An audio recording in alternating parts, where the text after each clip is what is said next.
A corta distancia, con el Procurador General de la República, santiaguero por demás, creo que es su mayor orgullo decir que es de Santiago de los Caballeros, Francisco Domínguez Brito. Gracias por aceptar nuestra invitación. Bueno, Santiago, para mí un honor también. Un placer. A todos los amigos televidentes también.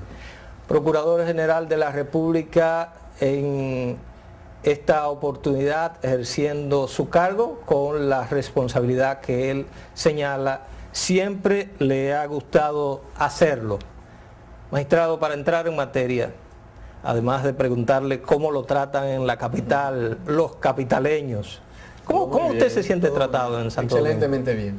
Yo creo que, como tú dices, soy santiaguero, tamborileño, pero ya más que nada uno es dominicano y es de todas las provincias y participa en cada una de ellas. Y te duele cada problema de cada provincia. Tengo que saber lo que ocurre en Samaná, como me tiene que doler un embargo irregular en La Romana o en Higüey. Pero igual se aumenta la tasa de homicidio en Bauruco, que siempre es una de nuestras grandes preocupaciones.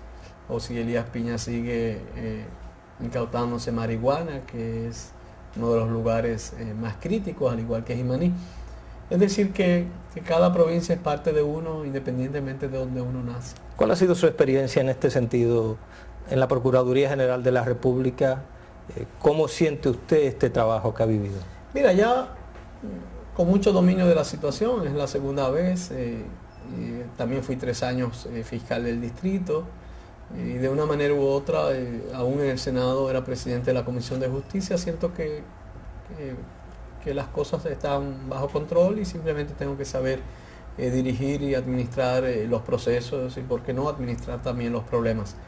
Tratando siempre de cumplir la responsabilidad. Uno tiene que hacer lo que uno crea que tiene que hacer. No es nadie que te va a decir lo que tú tienes que hacer. Alguien puede criticar, bueno, se respeta. Tú puedes tener una visión diferente, bueno, yo te respeto. Claro. Pero a fin de cuentas la responsabilidad es tuya y tú tienes que tomar las decisiones que entiendas del lugar, independientemente de lo que piense una o muchas personas. Al frente de la Procuraduría General de la República, ¿hay casos diversos con los que usted ha tenido que lidiar? Usted habló desde un caso de homicidio, de feminicidio, caso de persecución de la corrupción. ¿Qué casos o cuáles casos le han causado mayor presión personal y mayor presión de la sociedad? Cada caso te genera en un momento determinado una presión o más que una presión, una intensidad mayor de trabajo cotidiano. Esto quiere decir que si estás en el pico de un caso donde estás conociendo las audiencias de corrupción, por ejemplo, ese caso en esta semana se te convierte en tu prioridad. Si por el contrario, en un momento determinado te encuentras con un caso de homicidio, y puedo poner el caso de la licenciada Languasco en Santiago, para mí ese caso fue una gran prioridad, saber qué pasó, cómo pasó, quiénes fueron los responsables y seguir tratando de que el responsable asuma su responsabilidad. Lo que te quiero decir es que cada semana trae su propio afán, o cada día trae su propio afán, como dice la Biblia, y así tú tienes que trabajar estos procesos. Y cuando usted llega a la casa, ¿hay algo que usted quisiera desahogarse con la gente más cercana de la casa y decirle, qué cosa tal hecho? Sabes que cuando llego a la casa, yo vivo solo aquí porque mi familia está en Santiago, yo simplemente tengo una rutina, leo el periódico, escucho un poco de música y me acuesto. Básicamente, cuando digo leo el periódico, El País, básicamente, que es que leo en la noche, y algo de alguna lectura que esté en ese momento leyendo y luego dormir. Usted declaró... No, con mucha gente en la noche. ¿No? No. La señora no... No, está en Santiago por teléfono. Sí, pero cuando usted llega a la casa ella... Es que en Santiago aquí no tengo a nadie en la casa. Usted declaró el otro... Ustedes son los dichosos. Ah, sí. Usted declaró recientemente al periódico El Día lo siguiente, y se lo quiero recordar para la pregunta que me ocupa en ese sentido. Que si la justicia no funciona, no es por falta de equipos, ni por recursos materiales, ni por falta de protocolos establecidos o de capacitación académica, sino porque la llevan dentro los actores. ¿Podría usted darnos un poco más de luz en ese sentido? ¿Cómo entiende la gente? Porque tenemos la percepción de que la justicia no funciona en el país. Claro que sí, mira, el problema más serio que nosotros tenemos ahora es humano, en la República Dominicana en todo el sentido de la palabra. Cuando digo humano, va muy ligado, sobre todo en la justicia, en aptitudes, en vocación de hacer algo. Los errores que hemos visto en el sistema, sea en la judicatura o sea en el Ministerio Público, van más ligados a factores humanos, llámese a errores o a faltas graves, o por qué no, a complicidades, a tolerancias o a indiferencias. No es un problema de capacitación, no es un problema de que no están las computadoras, ni las secretarias, ni los recursos materiales. Aquí el gran problema está en nuestros corazones y en nuestras mentes. ¿Qué queremos? ¿Hacia dónde vamos? ¿Cuál es nuestra responsabilidad? ¿Vamos a hacer lo correcto o no vamos a hacer lo correcto? Aquí se habla mucho de impunidad, y es verdad, no es solamente una percepción de impunidad, hay una realidad de que no hay sanciones como debería ser en las últimas décadas en la República Dominicana, a pesar de que ha habido graves casos de corrupción. El problema no es la instrumentación de expedientes, ni siquiera algunas debilidades que pudiéramos observar en algunas auditorías, ni siquiera algunas dificultades de prueba como todo caso de corrupción. El problema es mayor, el problema es cuál es la estrategia, cuál es el fin, cuál es el objetivo de los actores. Si buscar la verdad, si evaluar objetivamente las cosas, si tomar una decisión en función de una motivación por la cual tú asumes un rol, que siempre tendrá que ser buscar la verdad. Algún abogado con un tecnicismo querrá alegarte cualquier otro criterio, pero nadie, absolutamente nadie puede decirme a mí que no haya objetivo, que no sea siempre la búsqueda de la verdad. Uno a través de un rol más activo, como puede ser el que presenta la acusación. Otro en un rol más receptivo, como puede ser el juez, evaluando lo que se le presenta de cada una de las partes. Pero siempre será así. Lo mismo sucedería con estos grandes casos de lavado o de narcotráfico. Cuando hemos visto una fianza a un colombiano que viene con 1000 kilos, no es un problema de la ley. No podemos seguir diciendo que el Código Procesal Penal es el responsable de esa libertad. No, el problema es humano. Por eso yo digo que la gran revolución en la República Dominicana tiene que empezar ahora con el ser humano. Sí, hay otras cosas que tenemos que avanzar, es como la educación. La educación es responsabilidad de todos. El maestro, que es el eje fundamental, no solamente su capacitación, es la actitud del maestro. A veces un maestro con menos condiciones, pero si llega temprano, si mantiene un orden en el curso, si cumple con su deber de revisar las tareas de los muchachos, si trabaja con amor, si verdaderamente tiene el corazón dispuesto para ello, vas a tener los resultados. Claro. Pero si por el contrario llego tarde, si por el contrario suspendo las clases para ir a cualquier otra actividad, entonces por más capacitado que sea, no va a suceder nada. Y lo mismo puede suceder con las asociaciones de padres. Si yo le doy seguimiento a mis hijos en la escuela, a la calidad de la educación, vamos a tener hijos mejores. Vuelvo y te digo, yo creo que aquí la gran revolución que deberíamos hablar es aquella que va muy ligada a nosotros mismos como personas, cómo crecemos, cómo avanzamos, y la justicia no es la excepción. Y no incide en esto un poco el tema de la creencia, también puede ser una percepción, como llaman ustedes, pero nosotros conversamos con mucha gente que le habla a uno del asunto de don dinero, cómo funciona mucho en crear condiciones para que se establezca un sistema de justicia don dinero decide todo. A veces hay mucha corrupción, sobre todo en organismos de persecución, el cobro de peajes, por ejemplo, en los casos de microtráfico, algunas investigaciones que pueden ser maleadas por algo de dinero. Eso siempre es un problema. La corrupción también que pueda permear a un representante de la justicia, sea fiscal o juez, siempre es un problema. No es generalizado. Yo jamás sería capaz de decir que en la judicatura, y mucho menos en el Ministerio Público, la corrupción es generalizada. Hay tantos jueces con tantas condiciones excelentes, capaces, con una ética indudablemente admirable. Sin embargo, sí, a veces hay falta de ética en algunas decisiones por intereses, por favoritismo, por amiguismo o por otros factores que tal vez no viene al caso discutir, pero todo eso hace mucho daño a una justicia efectiva y sobre todo a la percepción de impunidad que nosotros tenemos en este momento. A usted le ha tocado liderar también el tema de la transformación del sistema penitenciario de la República Dominicana. ¿Usted cree que lo ha logrado? Mucho. ¿Hemos logrado hacer cárceles más humanas en la República Dominicana? Hoy somos el modelo de América Latina y Naciones Unidas también nos ha invitado a presentar el proyecto en eventos mundiales que se celebró recientemente en Dubái.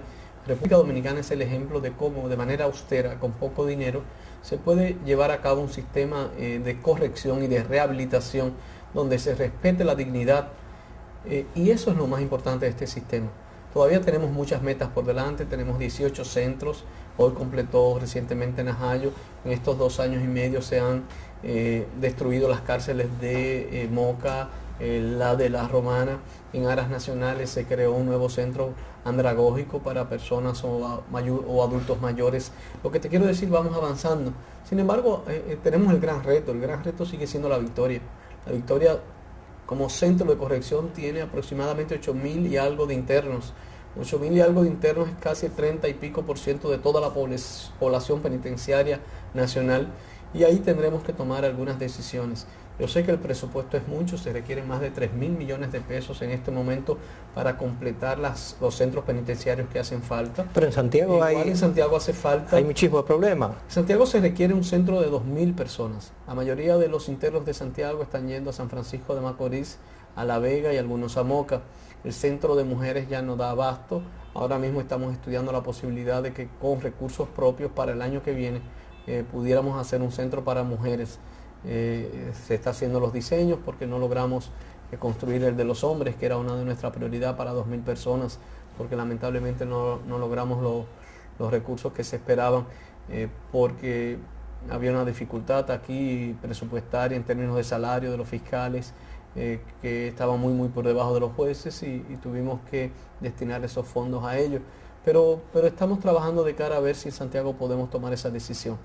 Las grandes metas a nivel nacional están muy ligadas a San Juan de la Maguana, Barahona, Santiago, Cotuí y Nagua, un centro pequeño también en Bonao que no tiene. Y la posibilidad también de nosotros hacer 2 grandes centros de naturaleza mediana, digamos, no grandes, perdón, en Atomayor y en El Ceibo. Conjuntamente con 2 grandes centros, sí, ya para el Distrito Nacional y la provincia de Santo Domingo, que tendrían que descongestionar ya lo que sería la cárcel de La Victoria. ¿Y qué pasa con la especialización de los reclusos? Digamos, cuando yo hablo de especialización de reclusos, la clasificación, es su clasificación. De pena. Se da en algunos casos, en otros no, sobre todo por la naturaleza de los centros. Son centros pequeños, pero sí, en sentido general, el nuevo modelo penitenciario administra todos los procesos. Hay situaciones muy interesantes. Fíjate que ya estamos graduando los primeros universitarios de los centros de corrección. Se están graduando de la universidad internos, personas que han durado 5 o 6 años presos por un delito. En el nuevo modelo penitenciario hemos logrado una tasa 0 de analfabetismo. Están estudiando en su bachillerato, terminando ese bachillerato. Igual los estudios primarios, hay todo un reconocimiento del Ministerio de Educación. En las pruebas nacionales están sacando las mejores notas. Sentimos mucha satisfacción. Igual en otros centros se están haciendo acuerdos con diferentes modalidades educativas como la que tiene Radio Santa María u otras emisoras católicas. Te reitero, vamos avanzando, vamos caminando. Sin embargo, sigue el gran reto de los centros penitenciarios que te he hecho referencia. ¿Quiénes, a su juicio, en este momento en el país están acometiendo más actividades delictivas que lo llevan a esos lugares? El gran problema está en los jóvenes, en los 18 a 25 años, y sigue siendo los robos y atracos. Muchos de estos jóvenes robando y atracando no para mantener a sus hijos ni para mantener a su mamá o a su papá, muchos de ellos buscando otras cosas, buscando unos tenis, buscando una ropa, buscando un estatus, consumo de alcohol, consumo de drogas. No digo que haya excepciones, pero esta misma exclusión de muchachos fuera de la escuela, de muchachos buscando cosas que no pueden lograr con su trabajo, tal vez de manera mucho más fácil, esa falta de esperanzas a veces también, o esa confianza en sí mismo que no existe, de que podrán mediante un trabajo o un estudio lograr sus objetivos, lo va llevando a eso. ¿Por qué es creciente el consumo de drogas? Sí, pero también yo a veces digo, sale más caro una botella de whisky que la cocaína. Que una piedra, como le dicen en el barrio. Y que hace una cajetilla de cigarrillo te sale probablemente más cara que por lo menos 1 o 2 cigarros de marihuana. Cuando tú analizas también el consumo de droga desde el punto de vista economicista, también te va dando orientación de las cosas. Donde tenemos el problema mayor son estos muchachos y sus expectativas. Por eso el programa de las jornadas extendidas que lleva hoy el presidente Medina va a tener un impacto enorme en materia de seguridad ciudadana en su debido momento. Hoy no lo estamos viendo, pero en la medida de que aumentamos la cobertura escolar, en la medida de que evitamos la deserción escolar, en la medida de que nuestros jóvenes pueden durar más tiempo en la escuela y no en las calles, en esa misma medida nosotros vamos a tener mucho más tranquilidad y mucho más paz en materia de seguridad ciudadana, y estos jóvenes van a tener mucha esperanza. La gran revolución del país está en la jornada o en la revolución educativa, redundando, que se está llevando a cabo. Eso va a tener un impacto no solamente en la producción y en la calidad del empleo, sino también en materia de cultura de paz y de seguridad ciudadana, que no nos vamos a arrepentir. El reto está hoy en los maestros, en la escuela, en las asociaciones de padres, que tengamos como prioridad nuestros hijos y nuestras hijas, que todos trabajemos juntos, porque yo sé que en 10, 15 años, esto que se está haciendo en este momento con la revolución educativa tendrá el más alto de los impactos en la sociedad dominicana. A corta distancia, con el Procurador General de la República, permítanos una pausa. Cuando regresemos, quiero que hablemos de varios casos que han puesto a la Procuraduría y a usted personalmente en la mirilla de todos en el país. ¿Cómo no? Ya regresamos.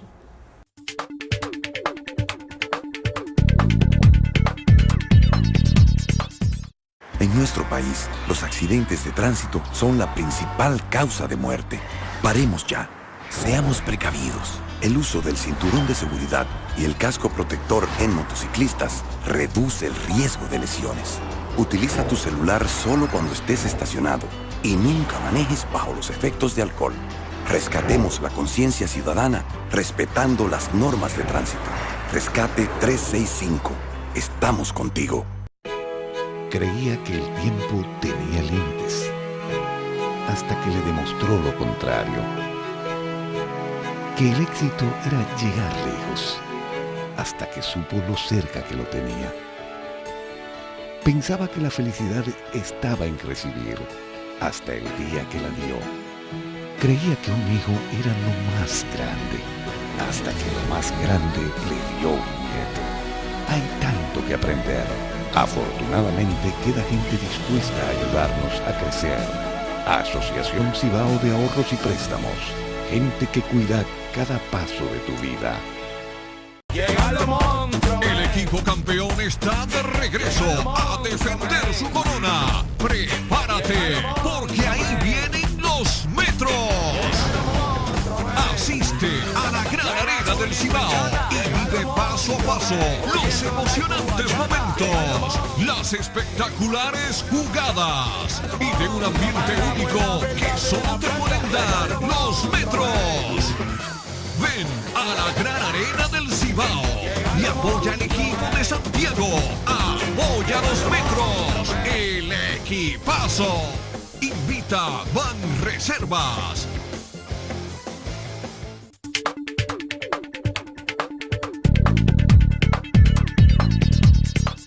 De regreso seguimos conversando con el Procurador General de la República, Francisco Domínguez Brito. Muchos temas al principio de esta conversación, de interés general, de interés colectivo.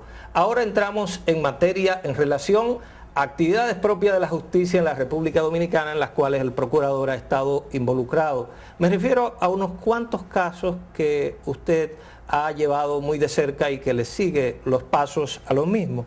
Me refiero al sometimiento del ingeniero Félix Bautista, el caso Víctor Díaz Rúa, el caso Bahía de las Águilas, me refiero al caso de la mulata en Sosúa, entre otros hechos de gran interés público en el país. ¿Cómo estamos en relación a antes de algunos de esos casos y ahora?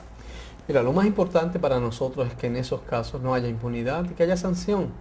Algunos tienen penalidades, digamos, que implican sanciones penales, otros tienen otra naturaleza que es que el Estado pueda disfrutar plenamente, como es el caso de Bahía de las Águilas, de todo ese espacio, ese territorio que es patrimonio de la humanidad. Ahora, ¿qué tenemos nosotros que tener muy claro? Toda democracia, para que funcione, Santiago, toda democracia requiere que el imperio de la ley sea lo que se imponga, que el imperio de la ley sea la normativa universal, que el imperio de la ley sea el parámetro que nosotros tenemos que seguir. Esto lo que quiere decir es que la ley está ahí y hay que cumplirla.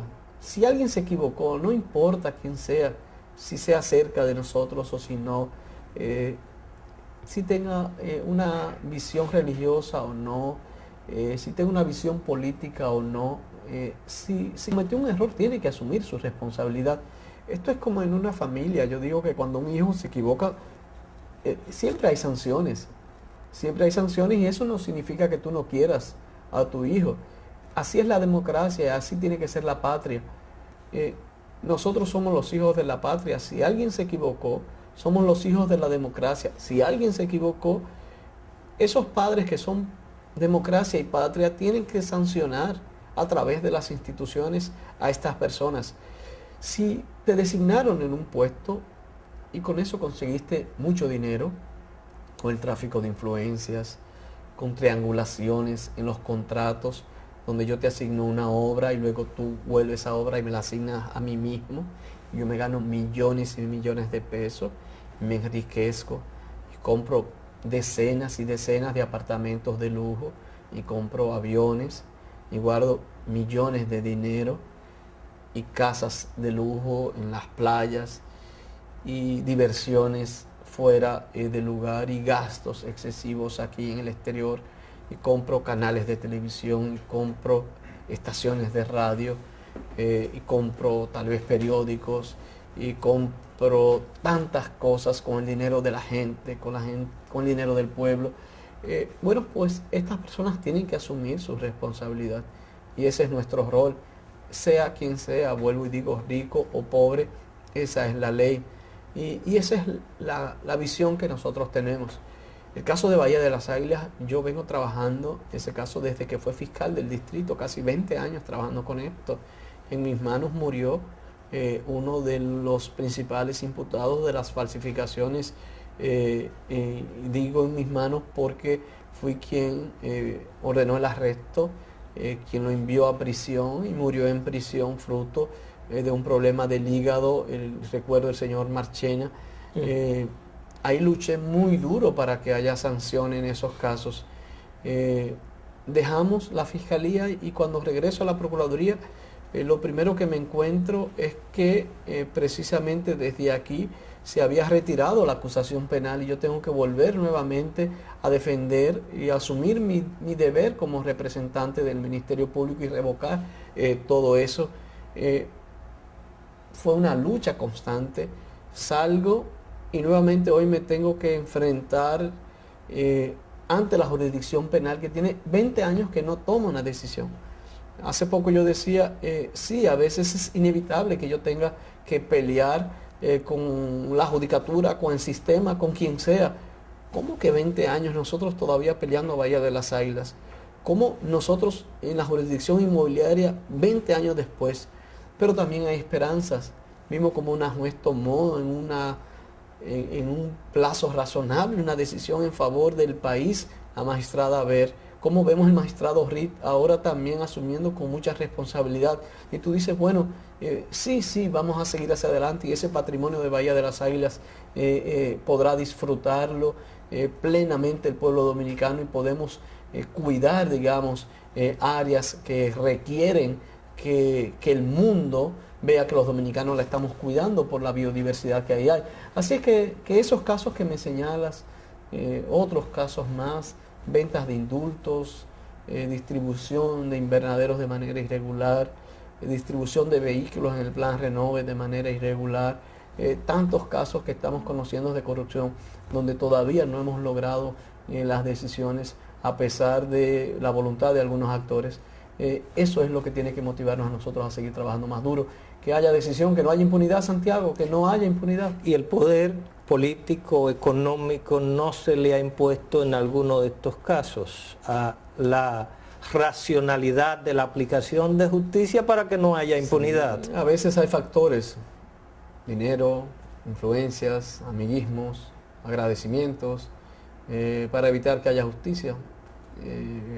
A veces eso pasa y eso es lo que tiene que vencer la democracia en el país. Eso es lo que tenemos todavía pendiente, que al final entendamos que aquí hay mucha gente que se levanta temprano a trabajar, que llega muy tarde a su casa, tiene que fajarse con los muchachos, con la cena, que cada día implica para ellos un sacrificio y que no hay derecho que alguien sin trabajar y sin esfuerzo se lleve miles de millones para su casa. Ese es el mensaje. Nadie tiene derecho a jugar con el trabajo tuyo, de todo el que me está viendo. Nadie tiene derecho a llevarse 2.000, 3.000 millones. Nadie, absolutamente nadie tiene derecho a quitarnos de los bolsillos el dinero ganado con el esfuerzo de cada uno de los dominicanos y las dominicanas. Y el sistema tiene que funcionar, el sistema tiene que caminar. Y si no camina, como pueblo, como democracia, como nación, vamos a sufrir las consecuencias. Magistrado, como lo dice el ciudadano común, Félix Bautista se salió con la suya. Yo no personalizo normalmente los procesos. Lo que sí te puedo decir es que son varios los procesos que aquí se llevan. En cada uno hemos jugado nuestro rol y nosotros esperamos, confiamos que al final la Judicatura Nacional y la democracia en la República Dominicana, en ella puedan prevalecer precisamente esos valores de legalidad y de no impunidad que deben ser la regla en todo sistema. Durante la rendición de cuentas suya en el 2015, usted planteó que la impunidad había vencido en el país. ¿Eso sigue siendo así o estamos trabajando, hay algún cambio de eso? ¿Qué pasa? Décadas de impunidad en materia de corrupción, salvo algunos casos que tuvieron que ver con la crisis financiera y algunas señales positivas, como en el caso de Bahía de las Águilas, en materia inmobiliaria. Lamentablemente, y no es problema de los jueces ahora, es un problema de sistema que hay que romper, que tiene que explotar. Yo decía, y no hablaba de desobediencia civil como pudiera confundirse, pero los dominicanos tenemos que rebelarnos ante determinadas acciones. No podemos quedarnos callados, no podemos ser indiferentes, no podemos ser tolerantes. Al final entonces no nos quejemos. El que decida ser indiferente a todas las cosas aquí, que mejor se vaya del país o que nunca se queje. Ahora, los que vamos a vivir aquí, los que vamos a tener a nuestros hijos viviendo aquí, a nuestros padres viviendo aquí, a desarrollar nuestro futuro aquí, tenemos que luchar para que este país sea mejor, para que las cosas caminen bien. Y la única manera es jugando un rol activo, nunca pasivo, siendo en cualquier espacio en que nos encontramos voces críticas y también tomando las decisiones que a cada uno le compete.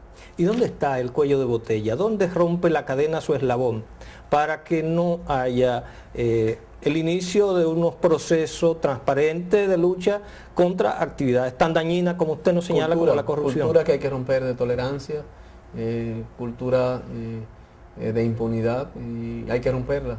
La idea es dónde se encuentra, no es determinar dónde está esa cultura, la cultura está dentro del sistema, la idea es cómo romper esa cultura.